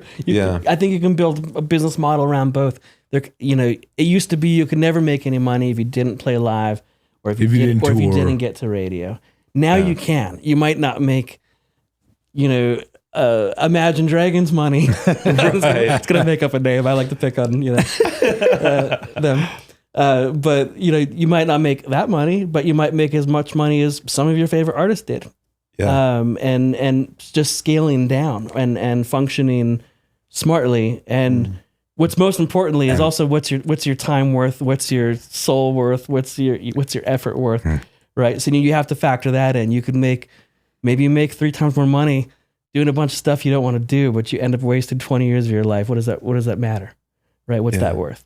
So I think that's where there's no wrong answer to what success looks like for you. You're no right or wrong answer for what success looks like for you, as long as it's what you want. Because when you end up there or don't end up there, you know what it is or what it was, right? Exactly that. Yeah. Mm-hmm. That's so interesting. Great points. Just kind of thinking about, some of the questions that you like to ask as we kind of roll toward the end of the podcast there, Ryan. You always have a good question that you've kind of thrown out there. We do have a good question for most of our guests, but we also we share a very we all, the three of us, I don't know if JB is much, but we loved WWF and WCW in the 90s, in the late 80s and the early 90s. Course. Yeah, in the late 90s. Who's one of your favorite wrestlers? Oh, yeah. I think your favorite wrestler kind of changes throughout your life, like your favorite Beatle. Yeah. Bret Hart is up there for me. He was like... Was it the sunglasses? That was at a time, he was your favorite, I like that. too. I guess it was just, I'm Canadian, so he was like this Canadian Superman almost at that of time course, period, right? He was the ultimate Canadian good guy. Had a good ethical foundation. right. He was a good guy. He did the right things for the right right? reasons. I like that guy, but I also, of course, like The Undertaker and maybe more character people like Jake the Snake. I trained under Jake the Snake. I love Jake the Snake. You trained under Jake the Snake. Okay, so I will tell you guys this real quick. I was a story. I was a wrestling manager for a period of time. All right, so I'll tell you guys this quick story, and I hope maybe he sent me the link. It was about when we were living here, when I was living here with my wife and kids. He was putting on a wrestling promotion. I think I remember this downtown. I remember you saying, "Hey, we have to go." It was downtown, and Kane, your character was Mr. Producer, correct? Yeah, my wrestling. I played a wrestling manager called the Producer. The producer. And he arranged for me to get in the ring and choke slam the heel in front of my kids. Okay. Like it was, and he sent me a video of it. And it's somewhere on Facebook somewhere. Somewhere, yeah. But years. I will never forget that, because he was like, "Dude, just get in the ring and just choke slam this motherfucker." And you said, "Of course, Mr. Producer." I was like, "Yeah," and my sons were there watching it, all right? And they think it's just the coolest. And thing they were ever, like, right? "Oh my God, Dad, you beat the bad guy!" I was like, "Yeah, I beat the do that bad all guy. the time. I beat the bad guy." Daily. Let me ask you another question real quick too, wrestling. Why do you think Scott Hall never became a world heavyweight champion? Because he was the greatest intercontinental champion of all time. You can't be both. That's a good point. That's a valid point. Well, I mean, Ultimate Warrior was. Yeah, true. Oh yeah, but Ultimate Warrior was only the heavyweight champion. I'm gonna say maybe promo abilities. Not that he didn't have some good promos too, but between him and his buddy Kevin Nash. Yeah, Kevin Nash was the really good promo guy, and even when they were together, he carried the weight of that, I think. Yeah. I think that makes a big difference, and it's hard to be a bad guy and be the world champion unless you're maybe like a Stone Cold Steve Austin. You're not really a bad guy. You're just like you're an anti-hero. You're the anti-hero. You're the good guy on the wrong side of on the wrong side of society. Yeah. And or you can get with maybe Undertaker because you're just supernatural on a whole other level, or something. But it is hard to be. It is hard to be the bad guy and be champion. Kane and I discussed a possible EP concept, which we won't discuss on this because another band will absolutely fucking steal it. Nice. Related to pro wrestling. So Okay. yeah, we'll just have to see how that unfolds. Have to chop that up on another Yeah, another episode. once you guys have that come to fruition. Once we cut it, then we'll talk about it. I mean, it's great. I mean, to circle back just for a second to when you're talking about some of our experiences together, right? And talking about good days, talking about bad days, I think we've probably had both. We've probably had some of our worst days together. Yeah. In the studio, and we've probably had some of our best days. I think together, and it's amazing that we've been able to, work through that over the different eras, and work through that over the different eras at different times, and share that. And I just wanted to say that. It was on my mind. I meant to mention it earlier. I wanted to bring that same thing up too, because in our band, there's been a lot of times in the identity of the band and the consistency of not, otherwise you're here, and then you're there, then you're here, then, we're all over the place. And, we plan to have a lot more guests on from the past. Thankfully, you're not just from the past. You are part of our present and our future.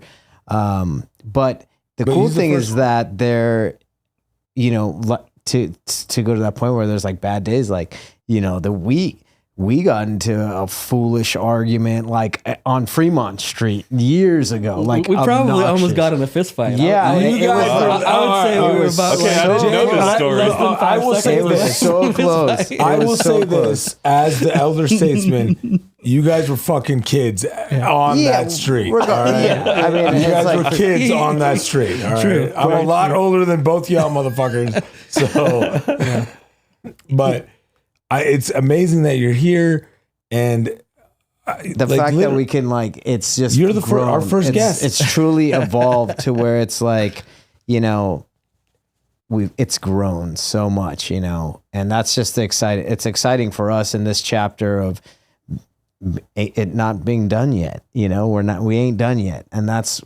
where this conversation has come to. And now we have the song with you again, and no one's telling us we can't fucking release it, and hope a third time is a charm.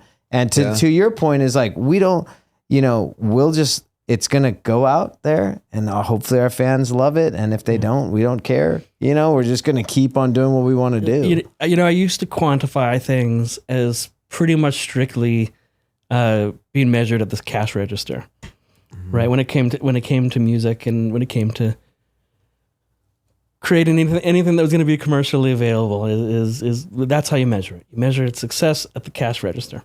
It's the easiest, simplest, most straightforward unit of measurement we can use. Yeah. And at this point in my life, I realized that that's just not the case anymore. And it doesn't matter. It doesn't matter if I think this song is one of the best things we've done together. The best thing maybe we've done together.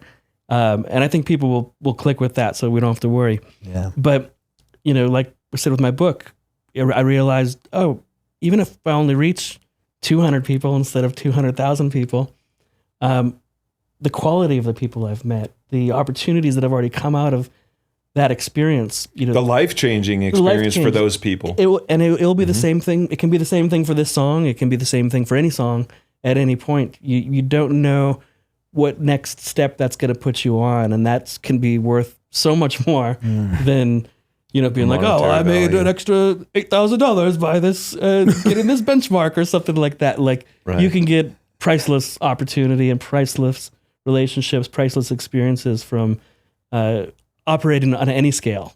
Selling 5 units or selling 500,000 units. And that, I would say, JB, that is probably the most poignant thing of this podcast. Like 100%. Like artists, producers, what he just said about the connections, the human connection. Like, it's really it's in essence what brought me, close with you guys too. I was on a stage with you guys one time, and it was at Aftershock, and you guys were like, dude, just jump on there, bro. Take whatever pictures you want, do whatever you want to do. And I'm like, I get up there, and I'm just thinking it's going to be this like normal thing. And then all of a sudden they start playing, and the crowd starts cheering, and then the crowd starts fist bumping, and then you can feel the wind moving into the stage from everybody fist bumping, and I'm like, That picture, this is a whole completely that different picture you took experience. is probably the coolest picture we've ever gotten on stage. Yeah, I mean, seeing that moment with you and your brother, and you guys are just like, you could feel, you don't see your face, you only see your silhouettes, and you can feel how you guys feel in that picture. It's a cool And picture. I literally hung that picture in my son's room. Nice. You know, two brothers, right? Yeah. And the family thing, dude. I mean, and this is why You get to experience that every day with your family every too, right? fucking day, Yeah. man. You know what I mean? It's like what, like who would you rather be in business with? Right. Nobody. I mean, Nobody. Your family. you could ask me right now still, who is my favorite person to collaborate with? Who do I want to make more music with? And it's 100% my dad. It's awesome. Yeah. We Fucking have A. such great times together. Fucking We A, man. teach each other so much. It's he's my equivalent of my brother in arms, Yeah. and Totally. in what I do, the side that I do it from, and it's such a precious thing. And people always think, do you fight? Do you disagree? Are you guys similar to whatever. each other? Do you guys? We totally are. We Yeah. almost never fight. Okay. At all. And we have different ways of doing things, but we have very similar philosophies. So Okay. I think our shared philosophy kind of makes us arrive at the same result a lot of the times, even if we have a similar process or a similar way of getting there. All right, Casey, if you can give us in a nutshell, because I know we're trying to wrap things up here, but if you can give us in a nutshell, like you are Luke fucking Skywalker, your dad is Yoda, okay? How did he teach you the ways of the Force? In 30 seconds, Yeah, and in go. 30 Like 30 seconds, bro. You got 30, go, Yeah. bro. I mean, there's no. I guess What is the one thing you would take from your dad? Like that he taught you in the studio with the artists, all the I fucking think shit. just support and encouragement. He was my first listener in a certain sense. So he could have easily shut something down, and maybe it would have taken the wind out of my sails, and I would have pivoted to something else. Right. But he was always supportive and encouraging, despite knowing the challenges of the business, and despite even making me aware of them. He never wanted this life for me, by any means. What did he want you to Would have be? told me to whatever I want to be, whatever Right. I want. Never pushed me to be anything or do anything other than what I wanted to do. And this was just what I wanted to do. And it was, it was just he'd bring home one piece of the puzzle, and one toy, a guitar, a computer, whatever at that stage it was, and I'd figure it out, make a song, show it to him. So you bring home a microphone now, and then I bring home a better microphone. It was just an incremental process of engaging with each other on it, and didn't try to get me to do it his way. Didn't try to, force any particular way of doing it. Like, really, Was that like give my playing own- catch? Like, going out in the backyard and playing catch with 100%. dad? 100%. Yeah. 100%. Yeah, it But seems like he it was was- like the time, all the time you guys spent together. Yeah. Like, I'm sure it's probably one of his greatest, Accomplishments. accomplishments. as for well, sure. And you that, know. and it's, I'm so lucky because that didn't end, in childhood, that we still get to work down the hall from each other. Yeah. You guys have expansion packs, and you guys we still are playing each Oh, other's shit, stuff. yeah. I'm still Yeah, do writing we- new can we- songs and playing them for him. we have Alex, time to pull those up this is and, going to be a like, quick little, everything? because I don't think our fans who are listening understand, who we're sitting with Right, still, yeah. and the family and the history. We've tried to touch on it, but because there's present information and future information, we haven't gone. But you guys also have expansion packs that you've created. Yes, with we just did. STL. Can you pull that up, Alex? We just did 2 plug-in expansion packs for the company STL Tones. Cool. One for their Tone Hub plugin and one for their Control Hub plugin. So you can get those Kevin and Kane Churko expansion packs. The The Tone Hub plugin is guitar amps and guitar tones. Okay, I was So just like gonna I ask, bought, what do like they I do? went and I bought this, and as a a bedroom producer, I get to go into my Logics and I get to use your guys' tones. Yeah. And you buy it, and then you have the tones you guys have curated and worked and used on your album. Yeah, it was actually super cool because all we had to do for the technical guys out there, all we had to do was give them the amped tone of the guitar sound and the DI, the signal before the amp, before it goes to the amp. And if we gave them both, they could then make a preset of what was happening. Make a preset of that setting in the plugin itself. So we've always recorded our songs in a way where I'm always recording the amped sound and the clean guitar DI sound. So we went back 15 plus years through all of our favorite sessions and got to make cloned presets of all of our favorite tones. That's awesome. From our favorite records. So let me ask you this from a completely layman's point of view, all right? Because I just have a big mouth, right? How, if you're giving away the fucking magic secrets, right? How does that behoove you and your dad? Like, if you're literally like the secrets. It's like the Wizard of Oz, like opening up the curtain. He's like Ice Cube in Straight Outta Compton. I think there's He's like, take it, I'll make more. I think there's a right time. There might have been a time period where I would be like, I don't want to do that yet, or it doesn't feel right yet. Maybe it's just age again, maturity. Where I say often, it's not the gear, it's the ear. That's a good one.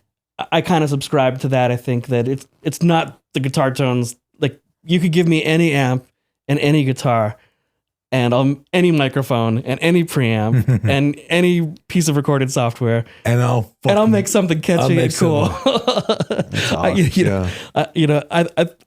It doesn't matter. The equipment doesn't matter. And I started with not a lot of equipment. It was many years of working out of the bedroom where we had one preamp, one microphone, one guitar, one bass. Right. So you learn. But now you guys are like being so magnanimous. You're like sharing those secrets. You got so many secrets it doesn't matter. One person what he did isn't going to be able to. I hear it. I hear people. Whether it's a Pain tribute or imitating what we do often. And you could just tell when it's not right. You could just tell when it's like, oh, they got this part right and this piece of the puzzle right. Yeah. But they're not realizing all the connective tissue and glue in between that. It's really easy to caricaturize something. It's really hard to make it a authentic, unique, interesting character. I wonder, is it kind of like the same with like a video game where it's like you're very good at a video game, you're like, I'm badass at this video game, but then there's the person who made the video game, and it's like there's two different levels to the experience. The graphics can be beautiful, but the story can suck. Yeah, right. The story can be so good that even if the graphics aren't good, it's a fun, good game. So getting a lot of the pieces of the puzzle right, that's the hardest thing. That's the hardest thing as a producer. Hardest part of my job is spinning all those plates at once and hoping you drop as few as possible while you're doing it. Mm-hmm. And I think imitating someone's sound is a useful tool when you're learning, when you're coming up, when you're trying to assimilate and adapt. But I don't think it's a promising end goal to develop your own style and your own. Yeah. I want to know when someone hears something I do that it sounds like a Churko record, right? Mm-hmm. So me and my dad and our entire family have developed that over decades. It's really cool. On that website, on that link, it kind of, there's like a breakdown on how you guys kind of like a quick breakdown, like how your dad got the drum sounds by putting the mic in the other room. Like you guys like sat and went through it, and that's like super cool. So if anybody wants to really see the magic behind the Churko process, at least a little bit behind the the Peek veil. behind the curtain. Peek behind it. But I will say this also, a little tangent, but not really a tangent. We've been giving a lot of respect and love to your dad and to you, of course. Thank you. But there is another piece to the Churko puzzle. And, you know, we've been talking about like the pages not having, the book's not having page numbers and money doesn't matter. But the irony of all that is that we have recently spoken with your sister, Chloe, and she, more than Pink anybody in management, a baby. lot of years, Alex, pull within pink one or management, two will you? conversations, is tracking down some good money for us. That's fair. I mean, the money doesn't have to matter to me because it matters to her. management. Yeah, and it matters to, and she is your business manager, your artist manager. She manages your production career. And Yep, she manages both Dad and I, both with our production, songwriting, studio management. and she runs Pink Noise Management right up here. Yep, and she does business management and bookkeeping, specializing kind of in music related things. And you know, she started doing it for Dad several years ago, and she just got way into it. She got so into it. She went to Berkeley and got her degree. And she figured out how to follow the money. She figured out how to keep on it, to call the same guy every week on the same day until he finally sends a check. Well, you know, and truth of the matter too is we don't necessarily know if it's going to be crazy life-changing money or if it's going to be $5. But the fact of the matter is that we've had labels and managers. And we had one conversation with your sister about a month ago. And she was like, wait a minute. We could hear her fingers clicking away real quick. Yeah, and you she's guys like, got money. She's like, yeah, you guys aren't signed up right there. Like, why aren't you signed up right there? They're like, oh, and here, and here, and here, and here. You know, so it was like, and nobody told us that, Kane. Nobody fucking told us that Even until we spoke to your sister. None of us. I mean, producers are artists too, and we're as confused half the time about the revenue streams and where it's flowing to and what to expect. Yeah, it is pretty confusing. You know, it's one thing when you're not making money and you're like, where's my money that I should have?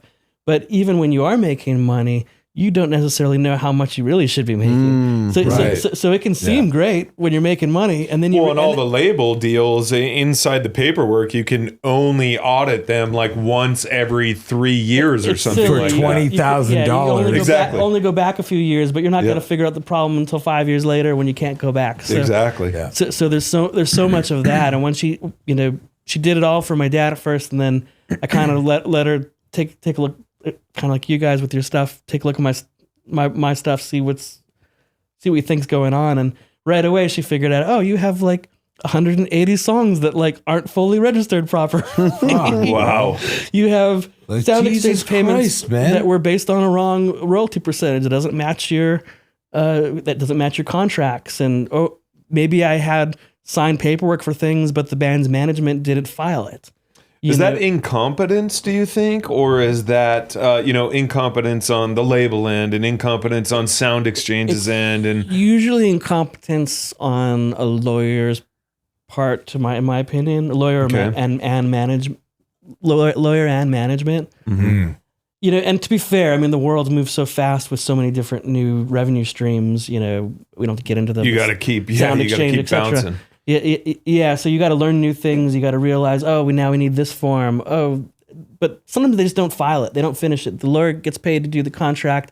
He gets everyone's signatures on it, and then doesn't file it. And he's out. The letter of direction with the label, or doesn't, or the label gets it and doesn't read it right, and they put in their stock percentages instead of the percentages in your contract. I see. Maybe you had certain bump ups that happen at certain times. Like if you sell X amount of records, your percentage goes up or something like that. Maybe they never implemented those as that happened. Sure. And stuff. So there's usually just no one watching. There's some incompetence, but there's not enough people watching the ball. I mean, the future of fixing that is we're going to need just a better model altogether. We need. Yeah. There's too many people in the chain of getting money. Your money's flowing through all these different people to get to you. You heard it here first. There should be no reason people in the chain of that getting everybody's money. not getting paid their percentage the second the song's being streamed.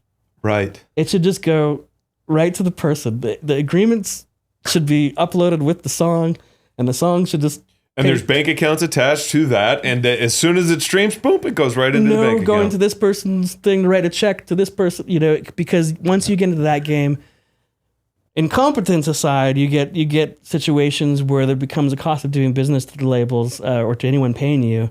That becomes, well, how long do I have to not pay someone to either get away with not paying them at all, or once they finally say, "Oh, you owe me this money," then they can just go, "Oh, all right, cool. Here's the money we owe you now." As it's been sitting in our bank account collecting interest for the last 6 years. Well, they were never going to bring it up to you ever. So right. I just think we need to remove all of that, whether someone's on a label or not. The technology exists to get people paid in almost real time. That's accurate and true.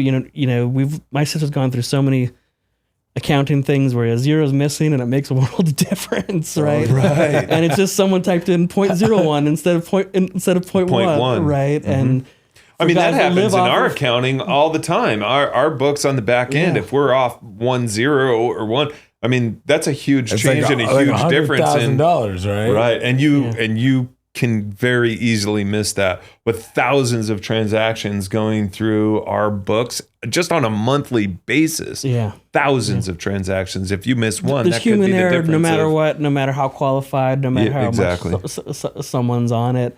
I've heard all sorts of stories. I've heard where the check's been written and it's just literally an envelope sitting on someone's desk for months and they don't realize it's still there. Yep. And just that, then it finally goes out, but it's not the right date anymore and they need a new one. We literally had a client offices. the month before last, we literally had a client accidentally pay us twice. Okay. And it was to the tune of tens of thousands of dollars. They cut us 2 checks, right? Same amount. We could have easily just said, no. But of course we went back to them and said, hey, we received this check. And they're like, oh my God, we can't believe we sent that twice. Right. And this particular client, multi-million-dollar company, right?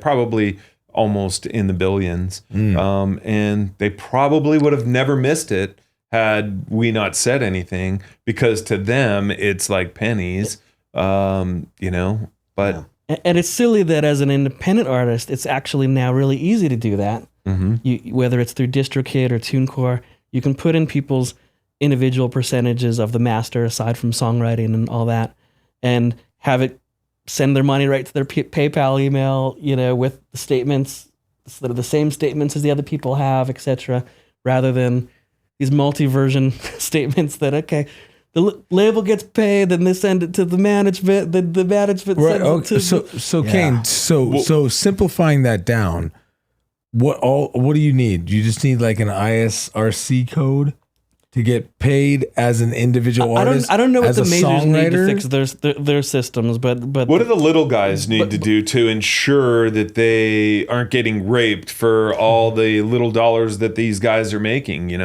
What do they need to do?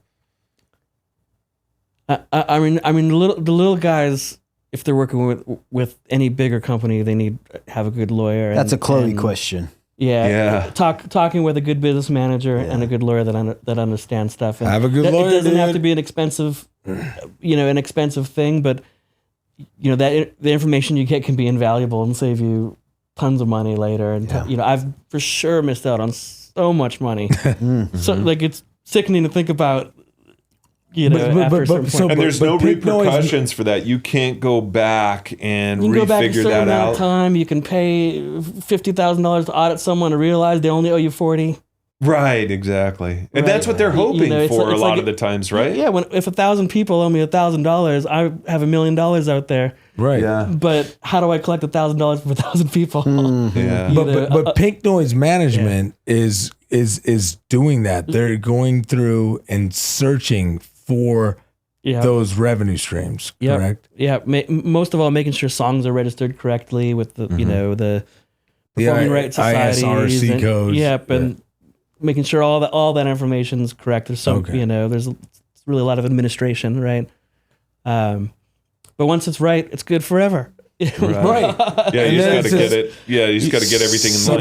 Her fixing those however many 100 something of titles for me all of a sudden meant I was collected on 30% percent of my catalog that in a way that I wasn't before, that I was just missing out on money. Right. We have missed out on so much fucking money. Like, without a doubt, we have missed out on so much money because of that fact, because it's just like out there it's out there in the ether. It's out there in the matrix, but nobody knows how to get it, Yeah. Like, it's such a weird... It sounds like you need to call Pink Noise. Pink Noise. Call my sister. John, you bringing up that double check story, and I was just making me hear like the word integrity, and that's what makes you like a really smart businessman. And it's funny because that word came up at one of our darkest times with Kane when we didn't essentially do the album with him when we said we were going to do it. We can blame everybody else, and and trust me, we do. But it's also, we're at a point in our lives and maturing where, Kane had said, to paraphrase, essentially how I took it from not being in the room and hearing it after is like, if you guys would focus on having integrity with your art, this issue wouldn't happen, Right. And now it's up to us to really see if we actually have the integrity that we knew we had then, but it's really hard to have integrity with your art when you have a bunch of people telling you what to do and you trust them. Well, even your brother was saying, I think on our first episode that, back then we were thinking about mansions and Ferraris and, and girls and all of that kind of stuff. And it's all come full circle on that end too. Now you're looking at the fans and how you're touching the fans and changing their lives. And, they're getting your lyrics, tattooed on their arms, and it evolved. and they're messaging you on Facebook and saying how you changed their lives, and the military and all the feedback that you get from those guys. And those are the true, I think those are the true successes. The mindset, the like the soul of it evolved. It completely evolved from being, fucking Cribs, bro. MTV Cribs, man. And now it's like, damn, dude, this fucking kid played our song. He was playing our song when he killed himself. You know what I mean? Like that, like that's just a whole how heavy and the different power ball of it, game, the power man. of the music. Like MTV Cribs can go fuck off. You know what I mean? After some shit like that happens. Yeah. I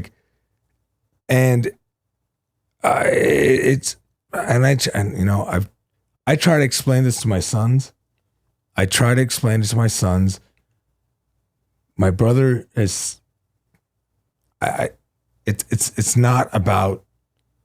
no longer about the money and the girls and the fucking being a rock star. It's about the Changing connection. lives and That's it, man. Because once again, coffins don't fucking come with pockets. Right. Yeah. Right. So Yeah, that's true. Yeah. Yeah. So we ask. Did you get that out of that book? That Yeah, that is Spirit Unknown. It might be. Spirit Unknown right here. You're gonna have to go to spiritunknown.com and find Find out, right? There's some marketing tack for you. To find out. Yeah. In the vein of speaking to the younger kids and your blood and we created our organization Life by Music, and we're trying to help as best as we can get music out to as many people who may or may not have it. But we have this question of like, if you could go back in time and speak to your younger self and give your younger self a piece of advice or a piece of wisdom or one sentence, or what would you say to that younger Kane? Just don't overthink anything and just do as much stuff as possible and put as much of it out as possible. There's so many, there's so many times where I know I've held myself back from putting out a certain song, pitching a certain song. Artists do it when they're pitching me their stuff, right? We talked about that earlier. But you just don't know what's going to connect with someone, and you don't know where something's going to take you. And, the real journey and the real prize is the process of doing, is the process of sharing, all of that. So just don't overthink that. There's a kid in his bedroom right now who's probably making an awesome record, wondering if he should ever even play it for someone. Right. And it might take him another 10 years to finally do that. And it shouldn't have to. Don't wait. Just don't wait. Find your people. Whether it's people, find people you trust. Find people that share your philosophy, share your ethics, your vision. People that you want to spend time in a car with, and just make awesome stuff together. Yeah. It's awesome, man. Yeah. Kane, thank you so much for coming on the Ain't Done Yet conversation podcast, however it's called. Zero Fucks is out now. Spirit Unknown. It will be. Yeah, it's Spirit Unknown is out. Pick it up. We are excited. We thank you for coming and sitting with us today. Thank you for having me. And Right here, Alex. for everybody listening, we've got more to do with Mr. Kane Churko. It's a very exciting time in our lives. So thank you for still being in our lives. And Thank you for having me. After all Thanks of so the, much, all man. of the Thank you for bullshit being and the here. garbage, we are Here's- still JB. here Here's to another together. decade. yeah, here's another decade. John, thank you for helping create this space for us to come here and learn even more about Kane and to continue to push, the wise word the way we're doing it. So. Oh, I love it, man. I love it. I appreciate you guys too, and I appreciate everything we're all doing, man. We're having a blast doing this. Let's keep growing. Absolutely. Yeah. So, Kane, thank you, brother. All right. We appreciate you. Thank you guys. All right, man. Later. Bye. Kane Churko.